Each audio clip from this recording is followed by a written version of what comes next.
Burgess on the DDraggers.com Motul Fly Racing entry. The Australian going down, heading into turn 6, it appears, and but he's up and okay.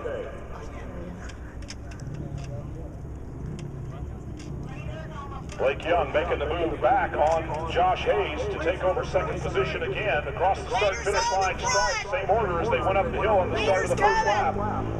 Josh Herron, Blake Young, and Josh Hayes in that order. A little bit of a gap back to fourth place, Ben Bostrom. Bostrom kind of alone.